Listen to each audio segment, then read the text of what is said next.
Spoštovane gledalke in cenjeni gledalci, prav prisrčno pozdravljeni v naši domači oddaji Pot poti. Vesel sem, da smo zopet skupaj. Vsak človek ima svoj namen na tej lepi zemljici. Vse naše poti pa peljejo k tistemu istemu cilju in vsak človek ima svojo knjigo življenja. Da naredimo nekaj dobrega za ta svet, ni potrebno narediti nekaj velikega. Potrebno je, da vložimo ljubezen v male stvari. In o tej črki velike ljubezni bomo tudi govorili v današnji oddaji. Lepo pozdravljam gospoda nadžupnika Alojza Petriča, ki prihaja iz nadžupnije svetega Jurija iz Hoč. Bog daj in veseli smo, da smo z vami. Ne? Lep pozdrav. Jaz bi vas na začetku prosil, da se nam na kratko predstavite. Rekli ste, sem župnik oziroma nadžupnik v nadžupniji, pražupniji svetega Jurija v Hočah. Tam sem 8 leto, prej sem bil kaplan 2 leti pa pol na mestni župniji v Velenju pri Svetem Martinu. Še pred tistim 3 leta pri Rešnem telesu v Mariboru. Najprej pa sem svoja duhovniška leta preživljal na Prevaljah kot kaplan. 3 leta prav tako. Sicer sem pa doma iz prav tako nadžupnije svetega Jurija in Prafare, Slovenskih Konjicah. Tam smo živeli na obrobju nekje vinorodnega Gričevja Škavc, približno 3 km iz Slovenskih Konjic. Imate kaj bratov pa sester? Imam. Družini nas je bilo 5 otrok. Najstarejša Jožica je umrla čisto mala še, ko je bila stara, mislim, na 2 ali 3 mesece. Potem sem jaz, za mano je 2 leti mlajša sestra, danes je poročena, Bernarda, mati 3 otrok. 7 let mlajša od mene je sestra Terezija, ki je tudi sicer v življenju sestra ostala. Izbrala si namreč poklic redovnice in je pri hčerah krščanske ljubezni ali usmiljenke, jim pravimo po domače, v Mengšu. In še najmlajši brat Franci, ki je pa ostal na domačiji, na domu, danes oče 3 nadebudnih fantov. Lepo. Kako to dosti? Pa na kakšen način ste začutili ta duhovni poklic, da vas je Bog poklical v tako lepo službo oziroma v tako lep poklic, čeprav je tudi težaven, moram povedati? Kako sem začutil? Ne vem. Težko je odgovarjati na to vprašanje. Vem pa, da sem že bil potem večkrat vprašan in zato sem že tudi večkrat premišljeval, kako se je pravzaprav rojeval moj poklic v mojem življenju. Ne? Dejansko že čisto mali, še prej, ko sem v šolo šel, če me kdo vprašal, kaj boš v življenju, rekel, da bom župnik, da bom duhovnik. In vem, da tudi včasih, ko so drugi pekli kakšne stvari iz peska pa tistega blata, kar smo delali, jaz sem baje, tega se niti sam ne spomnim, delal hostije. Če je res, ne vem, drugi pravijo. Potem pa tista redna pot je bila pri nas doma. Smo verna družina, doma smo vsak dan molili, med drugim tudi vsak dan za duhovne poklice. V duhovnih poklicih imam tudi 4 tete, ki so redovnice mamine sestre, rodne mamine sestre, prav tako usmiljenke in 2 strica pri jezuitih. In vsak večer smo molili za nje, pa tudi za nove duhovne poklice. Na ta način se je verjetno tudi vame potem že vcepljala čisto resna misel, da je to čisto eden izmed normalnih in lepih poklicev v življenju, ki si jih človek lahko izbere in v katerega Bog lahko povabi in pokliče. To, potem prav gotovo zgled tega mojega mlajšega strica, duhovnika, redovnika, jezuita, vedno, ko je prihajal domov na počitnice, na dopust, vesel, radosten, velikokrat s kitaro prepeval nam je. In tisto, ker vidiš, da je veselje... Verjetno ste potem začutili, kaj mora biti v tem poklicu, da ljudje so nasmejani, veseli, ne? Sreča, da ga osrečuje, da je srečen. V življenju sem si želel delati nekaj, kjer bom vesel, kjer bom lahko z veseljem služil Bogu in ljudem. Veroval sem Boga, kar vem zase, in tudi doma vsi. Vedel sem, v življenju je treba nekaj delati. In srečen si, če delaš tisto, kar imaš rad. In če imaš rad Boga in ljudi, mislim, da je to ta pravi poklic. To je to najlepše, kar je v življenju. Ja. Kako pa poteka vaše delo v nadžupniji? In pravzaprav, kaj pomeni, da je posvečena cerkev svetemu Juriju?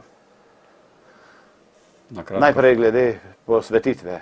Vsaka cerkev, vsaka župnijska cerkev, tudi vsaka podružnica cerkev ima svojega patrona, torej svetnika, kateremu je izročena na nek način, ali pa svetnika, ki so si ga ljudje izbrali, da se po njegovi priprošnji obračajo na Boga. Tako je naša cerkev, kot mnoge druge na Slovenskem, posvečena svetemu Juriju.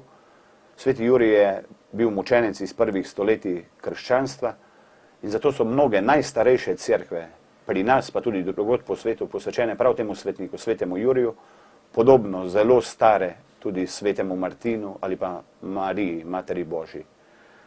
Toliko glede svetega Jurija. Delo je pa sila pestro in raznoliko. To se pravi, dela je zelo veliko. Če še bi tak statistični podatek morda za gledalce zanimiv, koliko ljudi obiskuje nedeljske maše, koliko imate otroki, ki hodijo k verouku? Ja, v župniji oziroma nad župniji živi okoli 7.000 ljudi, od tega je verjetno, nekje natančnih podatkov nimamo, okoli 6.000 kristjanov, katoličanov. Redno se nas zbira ob nedeljah pri svetih mašah, tam nekje 500 do 550, za praznike seveda veliko več, tudi tam do 1000. Otrok pa prihaja k verouku okoli 300, leto zdaj še vpis še poteka, prvi dni verouka imamo, a ne zdaj šele. Verjetno tudi naše gledalce zanima, kaj pomeni beseda nadžupnik pa nadžupnija. Tudi sam nisem vedel, pa bi vas v tej priliki tudi tole vprašal. Nadžupnik, nekdo pravi, da je to tisto, kar je gor nad tisto posodo, v kateri je župa, torej pokrivač za jušnik. Nič, zgolj častni naziv in naslov je to. Nekatere župnije, ki so bile pražupnije, so v določenem zgodovinskem obdobju potem dobile naziv nadžupnije in skoraj redno, ali mislim, da celo vedno, župniki opravlja tam svoje župnijsko ali pa poslanstvo in delo, je tudi imenovan za nadžupnika. Vaša nadžupnija je tudi zelo velika. Imate kakšnega kaplana, vam kdo pomaga pri verouku? Pri verouku, ja. Kakšni kateheti?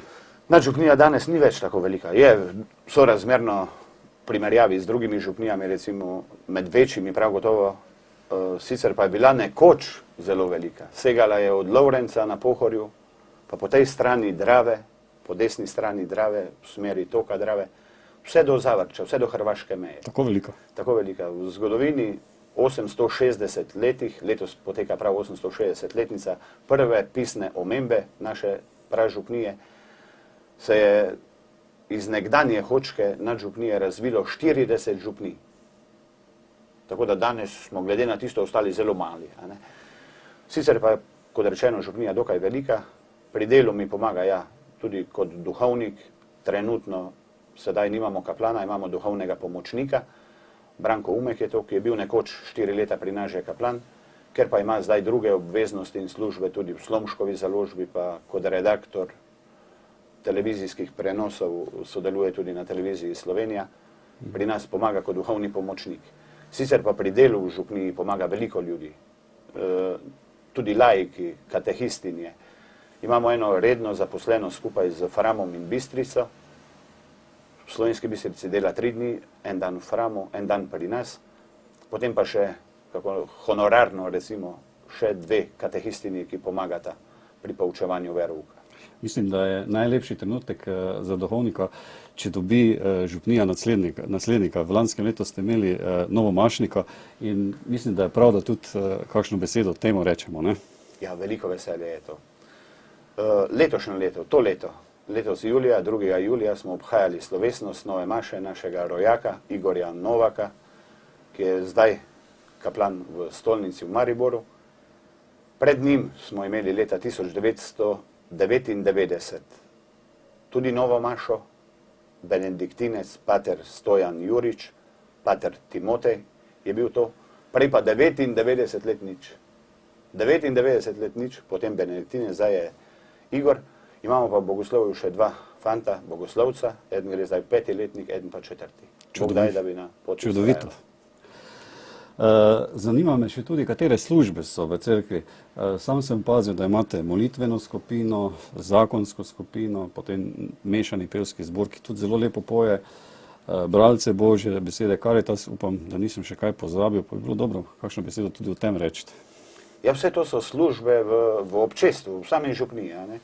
Včasih kdo misli, kaj bom v cerkvi samo poslušati moram. Ni res. Veliko stvari lahko delajo, če so le voljni in pripravljeni tudi na ta način odgovoriti vabilom in klicem Svetega Duha. Ne? Službe ste že našteli, pa bi dodal še eno, ki je pri nas tudi, mislim, da jo lepo upravljajo.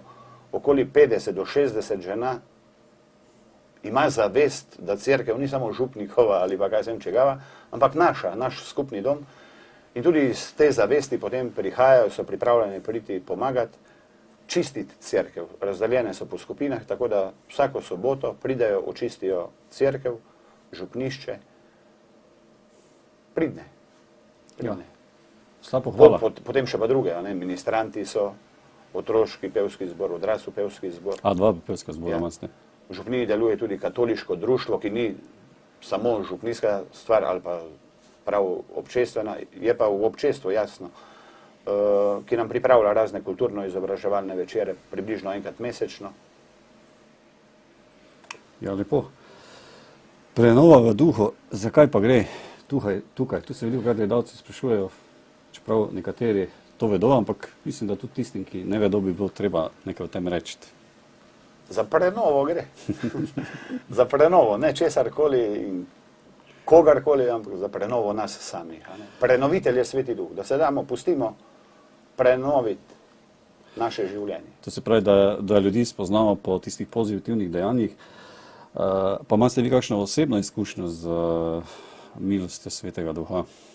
Verjetno bi se najdel. Ne? Veliko. Jaz mislim, da imate tudi vi in da ima na nek način vsak človek. Ker Sveti Duh od prvih binkošti naprej dejansko je izlit na vse človeštvo in deluje v srcu slehernega in ga nagiba, vabi k dobremu. Karizme so darovi, so delo milosti Boga samega v nas, da naredimo nekaj dobrega, ne le zase, ampak tudi za druge. In to deluje v vsakem človeku. Sveti Duh deluje v vsakem človeku. Kako zaznavamo njegovo delovanje, kako se mu pustimo voditi, uspemo pustiti voditi, to je pa potem jasno drugo vprašanje od dne do dne, od človeka do človeka. Aha, to se pravi, eni se zavedamo delovanja Svetega Duha, drugi ne. Čeprav nas tudi pri tem tudi hudi duh skuša. Ne? Tudi.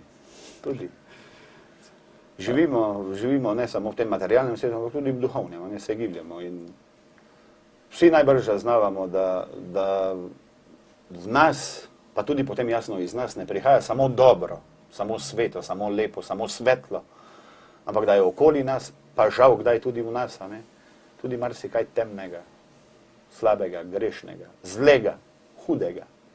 To je res. Ja. Kdaj ste se vi pravzaprav z prenovo v duhu srečali? Upam. Ja, čisto točno vem, kdaj sem se srečal s prenovo v duhu. Prenova v duhu, da razčistimo najprej morda to, ni neko ustanova posebej, to je duhovni tok. Prenova ni gibanje, ki bi imelo svojega začetnika in potem člane v tem ožjem smislu besede. Je gibanje v tem smislu, kolikor je to duhovni tok. Tok, ki v katoliški cerkvi pravijo, se pojavijo tam 1967, ko so se nekje v Ameriki študentje zbrali in zaupajoči Jezusovi besedi prosili, Gospod, daj nam svojega duha, da bomo tudi mi priče tebe, živega Boga v naši sredi. In potem, ko so molili, ne vem kako dolgo sicer, kar nekaj dni ostajali zbrani v molitvi, se dejansko začelo dogajati v njihovem življenju prenova. Začeli so dobivati karizme, različne karizme, torej milosti, da so z veseljem lahko služili bližnjim, pa tudi oznanjali Kristusa in njegov evangelij. Osebno sem se srečal s prenovo, ko sem bil v drugem letniku bogoslovja. Takrat me je bogoslovec, leto starejši od mene, prinesel knjigo patra Emilijana Tardifa, zdaj že pokojnega. Jezus me je poklical za svojo pričo. In vem, takrat sem odprl tisto knjigo, tam nekje piše, ja, smo polagali roke na nekoga in so ozdraveli. Pa spet druge, meni se je uprlo, nisem mogel brati. in sem odklonil. Zagnuslo se mi je dobesedno. Takrat sem čutil, to za me ni potrebno, jaz tega ne rabim. Za mojo vero in moj odnos do Boga in tudi odnos do ljudi, to ne koristim, ne rabim, sedaj ne rabim. Ne?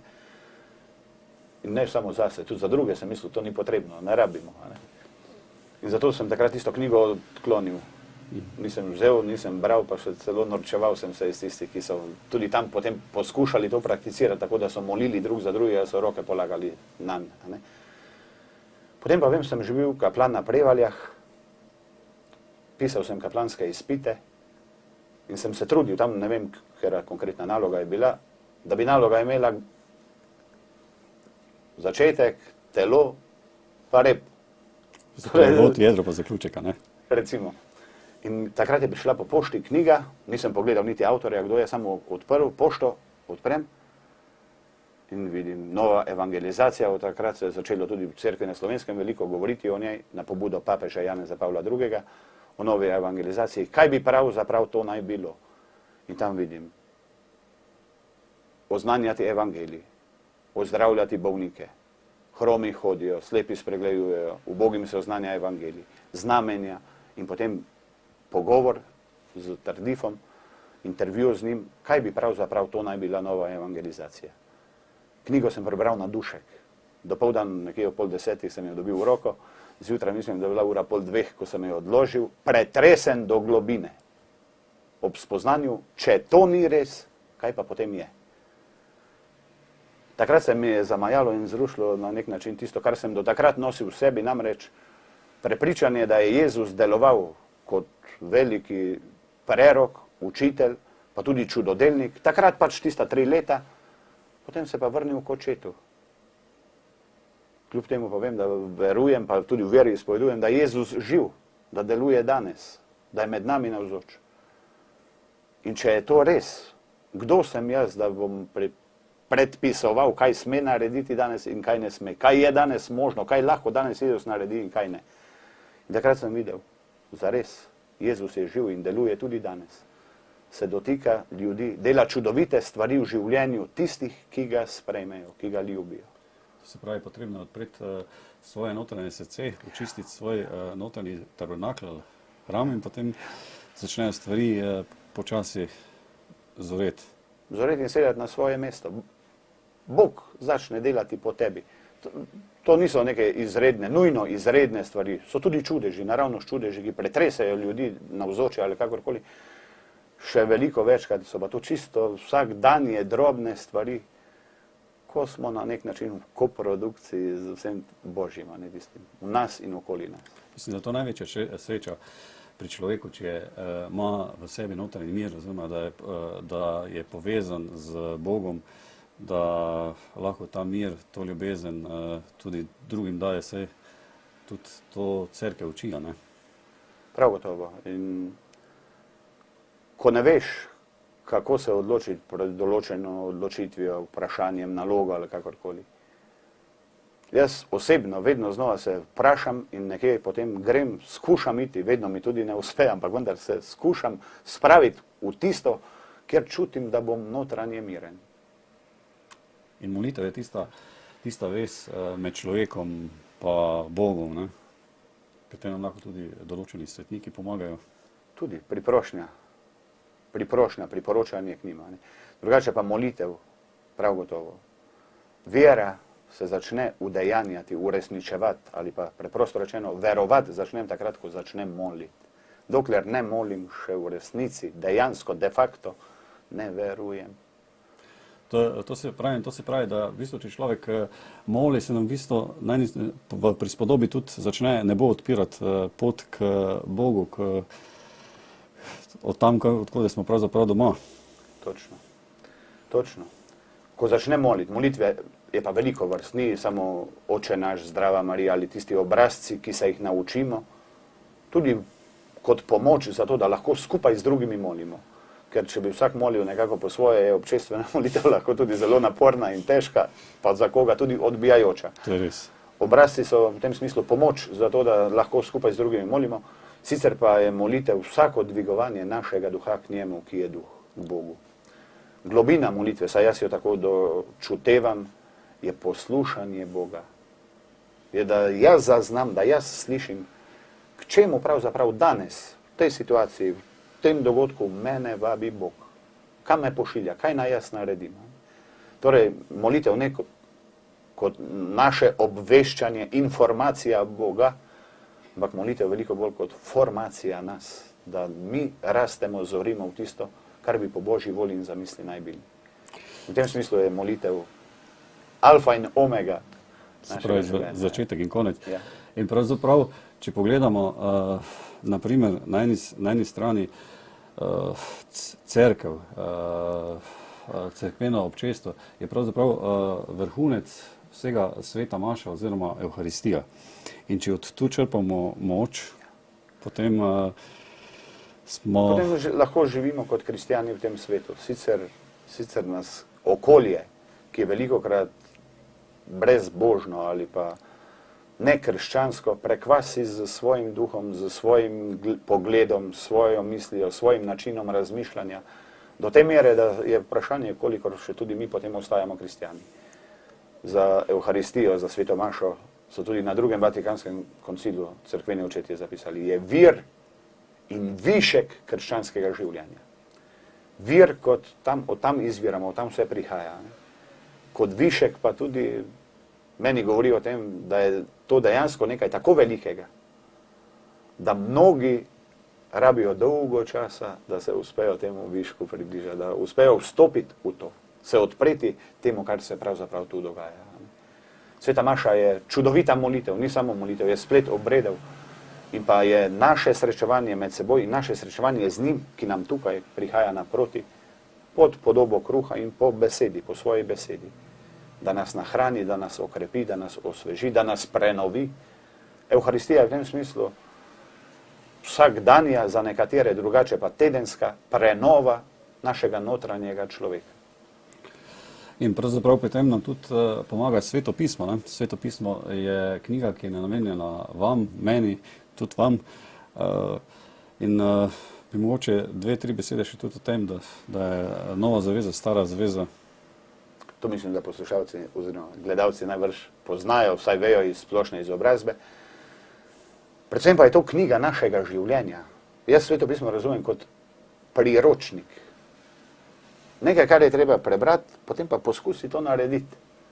Konkretno, prav danes, v današnjem dnevnem odlomku Svetega pisma, ki ga prebira danes cerkev pri bogoslužju, Jezus sam pravi, kdor te moje besede posluša in se po njih ravna, je podoben modremu možu, ki je postavil hišo svojega življenja na skalo. Kdor pa jih samo posluša, pa se po njih ne ravna, je podoben nespametnemu možu in tako naprej. Poznamo to priliko, ki nam govori o tem, da je Sveto pismo dejansko priročnik, da so tu notri besede za življenje, besede, ki jih naj prenesemo v naše vsakdanje življenje, odločanje, naše medsebojne odnose. Kaj bi pa pravzaprav Jezus dejal nam, vam, kako pravzaprav doživljamo Božje stvarstvo? To je sicer vprašanje, ki je lahko čisto enostavno, lahko je malo komplicirano, je pa čisto verjetno... Kaj bi nam Jezus dejal? Jezus nam pravi vsak dan kaj. Če ga le znamo poslušati, zaznati, slišati. Mislim na vsakdanjo Božjo besedo, ki jo prebiramo, pa tudi sicer po naših dogodkih življenja in kaj sem kaj. Odnos do stvarstva je prav gotovo ena izmed stvari, ki se je danes človeštvo, tudi s pomočjo ekološko ozaveščenih tako ali drugače ljudi, globje zavedamo, da smo v resnici po Božji volji in zamisli postavljeni za oskrbnike tega čudovitega stvarstva, da je človek v stvarstvo postavljen kot del stvarstva, kot krona stvarstva, kot tisti, ki naj bi skrbel za en lep harmoničen odnos do vsega živega okoli sebe. In jasno, predvsem pa do njega, ki nas žive dela, do Boga samega. To je res. Velikokrat se niti ne zavedamo ljudje, v bistvu, kdo smo, kaj smo in da pravzaprav, ko zapotimo ta svet, v bistvu vse materialne stvari ostanejo tukaj. Verjetno pa z nami gre za dobra dela ali pa še morda kaj drugega. Kaj pravite? Ja, to verujem. Sinoči smo imeli biblično skupino in smo se zbrali, da bi skupaj si podelili, kar nas je nagovorilo v evangelskem odlomku, ki ga bomo brali zdaj nedeljo, ki je pred nami. Odlomek govori o dveh Jezusovih vprašanjih učencem, kaj ljudje pravijo, kdo sem, kaj pa vi pravite, kdo sem. In Peter najprej pravilno odgovori, ti si Kristus, Jezus ga pohvali, potem pa takoj, ko Jezus napove svoje trpljenje, smrt in vstajenje, ga Peter vzame na samo in začne svariti. Ne, nikakor, Gospod, to se ti ne sme zgoditi. In takrat ga Jezus ostro zavrne, proč od mene, Satan, za menoj, kaj ti ne razmišljaš po Božje, ampak po človeško. In vem, te besede, prav te besede so mnoge nagovorile, skoraj večino tam v skupini, ko smo bili, prav te besede, da bi znali, zmogli v svojih odločitvah razmišljati po Božje in ne zgolj po človeško. Ena gospa je rekla, ko bi jaz znala 20 let nazaj malo bolj po Božje razmišljati, kot sem razmišljala takrat, ne bi zidala z možem tako velike hiše. Danes je to grad, njem pa še malo pa ima ostala čisto sama. Zakaj mislite, da je to tako, da ljudje razmišljajo po človeško, zakaj ne po Božje? Mislite, da je to pomanjkanje vere ali človek ni toliko zrel? No, človek vedno razmišlja po človeško, drugače ne more, ker smo ljudje in to je sestavni del. Vendar tej stavku, tej misli, tej modrosti je to, da naše razmišljanje naj ne bo ujeto zgolj v ta svet, zgolj v materialno, ampak naj bomo odprti tudi Bogu, duhovnemu, tistemu, kar nas presega. Skušnjava je to verjetno za vsakega človeka, da bi se zaprl zgolj to, kar je tukaj. Čeprav v vsakem človeku deluje tudi duh, tudi sveti duh, vest. Vsak človek je dojemljiv za dobroto, dobrota pa je nekaj duhovnega. Vsak je dojemljiv za ljubezen. Ljubezen je nekaj duhovnega, to niso zgolj ali pa samo materialne stvari, nekaj, kar bi bilo zaprto zgolj v tem smislu, zgolj v človeško, nekaj, kar nas presega in nas odpira za tisto, kar je nad nami. Vedno znova pa se moramo potem jasno truditi, da lovimo to ravnovesje med enim in drugim. To je tako. Jaz mislim, da tudi dostikrat ljudje slišijo besedo Bog, Jezus, pa si tisti, ki niso verni, ne znajo predstaviti. Mislim, kristijani smo dostikrat malo leni, da bi to znali pravilno predočiti, pa mislim, da bi tudi kakšna beseda Ja, verjetno je toliko predstav o Bogu, kolikor je ljudi. Kljub temu, da verujemo v enega Boga, Očeta, Sina in Svetega Duha, kristijani, ne samo katoliki, vsi kristijani, pa je vendar znotraj ene družine, najbrž pa ene župnije, toliko predstav, podob o Bogu, kolikor je ljudi. Boga nikoli nihče ni videl, pravi Jezus sam, pravi Svetopismo. Edino rojeni sin, ki je prišel iz njegovega naročja, on nam je povedal. Zato jaz ne poznam lepše in varnejše, pa tudi lažje poti v tem smislu, lažje, da bi zaznal, da bi zares spoznal, kdo in kakšen je Bog v odnosu do mene in sveta, spoznaj Jezusa.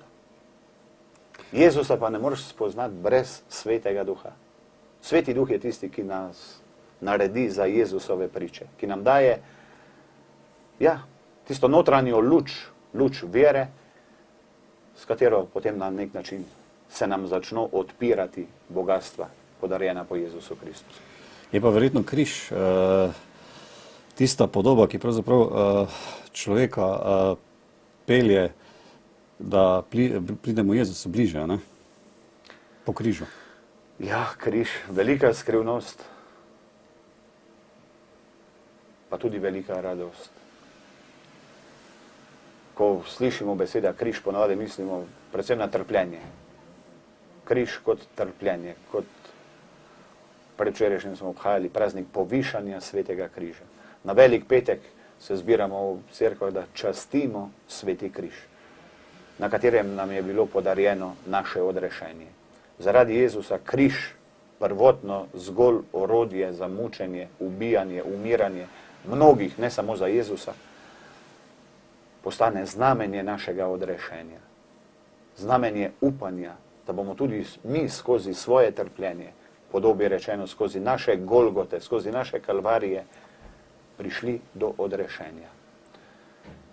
Križ in naše preizkušnje, naše trpljenje nas morda res naredi bolj ponižne, bolj majhne, bolj odprte za pomoč od zgoraj, za pomoč soljudi, Ker saj vemo, Sveto pismo pravi, Bog se prevzetnim upira, malim pa daje. To je res, ja. In trpljenje, križi velikokrat nam pomagajo, da vsaj malo zarastemo v svoji majhnosti. Da postanemo malo bolj mali, malo manj napuhnjeni, vase zazrti, sebe polni, kaj jaz vem, kaj vse.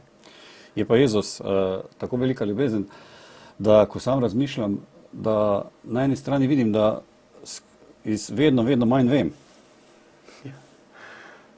Pravijo za Razumem. Sokrata, mislim, da največjega misleca stare Grčije, da je postal tako ponižen, da je na koncu zmogel samo še ta stavek, vem, da nič ne vem. Ob vsej svoji modrosti in vsem tem, kar je delal. Dejansko je tako, ne samo v našem odnosu do Jezusa, tudi do drugih stvari. Večje, ko je obot našega znanja, vedno, ko prideš do konca, prideš tudi do meje, od koder pa naprej več ne veš, ne vidiš. In večji, ko je obot nekje tvojega vedenja in znanja o nečem, večji je potem tudi obot neznanja in nevedenja, ki se širi naprej. In iz tega lahko čisto preprosto, dejansko vsej preprostosti priznaš, zelo malo vem, zelo malo poznam. To se pravi, človek je v svoje bistvo zelo majhen in dostkrat ga napuh pelje naprej. In namen teh naših oddaj je, da naredimo nekaj dobrega. To se pravi, da poskušamo tisto ljubezen povzdigniti in da ljudje začnejo v tem svetu delati nekaj dobrega, pozitivnega in velikokrat nam niti ne bi bilo potrebno biti v takšnih situacijah, če bi si malo vzeli časa za sebe, ne? Za molitev, za Boga. In pa da bi malo bolj zares ljubili, ker ljubimo lahko velikokrat nekje na jeziku. Za srce ne teži, ne? Ja, ne ljubimo v besedah, ampak v dejanju in resnici. Ljubezen, ja, je temeljna stvar življenja. Vsi jo iščemo. Problem naš je, ko jo iščemo na nepravih krajih, na napačne načine. Sicer pa Bog je ljubezen. Iz njega prihajamo in van se vračamo. Iz ljubezni nastajamo, zato da bi se naučili v življenju ljubiti, da bi živeli z ljubeznijo, v ljubezni, na vekomaj, večno. Verjetno tudi vaši farani, oziroma osebno jaz, vidim, kako vam pravzaprav uspe, da tako veliko župnijo takole povežete. Povezuje dobro. Nek vez edinosti je prav gotovo za vsako župnijo tudi župnik. Sicer je pa tistih veznih členov, da smo bolj ali manj povezani, veliko. Predvsem je tisti, ki nas povezuje in zedinja, Bog sam, Sveti Duh. On je tisti, ki priteguje. Tudi kakšne take, ki so bili mogoče še včeraj oddaljeni, pa začne nekaj štemati v njegovem srcu in ga pripelje bliže. Potem vez edinosti smo vsi, vsak na svojem mestu, ko rečemo prijazno besedo, ko pričujemo za resnico, za dobroto, pravico, ko pomagamo drug drugemu. Veliko pomoč, vsaj meni, jaz čutim v župniji, je tudi naš župnijsko-pastoralni svet. Mesečno redno se stajamo, načrtujemo, zadolžujemo drug drugega, kaj bi naj se storilo, napravilo in potem po svojih močeh in pomoč drug drugemu potem tudi to skušamo izpeljati. Tudi župnijska Karitas je prav gotovo od Boga dana možnost, da se lahko občestvo povezuje, združuje v eno ob Kristusu. Kaj dobrega naredi, ne? Kaj dobrega naredi, pomaga, kar je pač potrebno. Še imate, pravim zraven, nadžupnije Svetega Jurija, še verjetno so kakšne župnije, cerkve? Ne, pri nas imamo samo, je župnija, nimamo souprave, kot imajo nekateri duhovniki, morda tudi tukaj v dolini, da ima še sosedno župnijo v soupravi, pri nas tega ni, imamo pa podružnice. Ob župnijski cerkvi Svetega Jurija še podružno cerkev Svetega Mihaela v Razvanju, tam je tudi pokopališče ob cerkvici, tam imamo redno bogoslužje 2-krat tedensko, ob torkih in petkih in pa redno v nedeljah. Potem še imamo eno podružno cerkev na Pohorju v Pivoli, pri Sveti Lenart je tam, pri Svetem Lenartu pravimo. Tam je ponavadi, imamo maše nekje od cvetne nedelje pa do Božiča, potem tistih zimskih mesecih, ne. In na Glivniku imamo še eno podružno cerkvico, križno kapelo. tam pa imamo na nebohod, glavno bogoslužno opravilo in pa v prošnjih dnevih ter blagoslov velikonočnih jedil. Lepo. Kdo pa je pravzaprav bil sveti Lenart, če se malo dovedim? Sveti Lenart je bil opat samostana, ki je rojen bil na francoskem dvoru. Odraščal, vzgajali so ga, da bi bil na dvoru kaj jaz vem kaj, pa jim je pobegnil v samoto, da bi odkril, zaznal tisto, čemu je pravzaprav na tem svetu. In jasno, želel se je povsem predati in izročiti Bogu na ta način, da je skrbel za uboge, tudi za zapornike, zato ga upodabljajo ponovadi tudi z jetniško verigo na roki. Sam ni bil v arestu, ni bil zaprt, ampak je posvetil svoje življenje za to, da je jetnike reševal iz zapora. Reševal na ta način ne samo, da jih je spravil iz zapora, ampak jim potem tudi pripravil delo.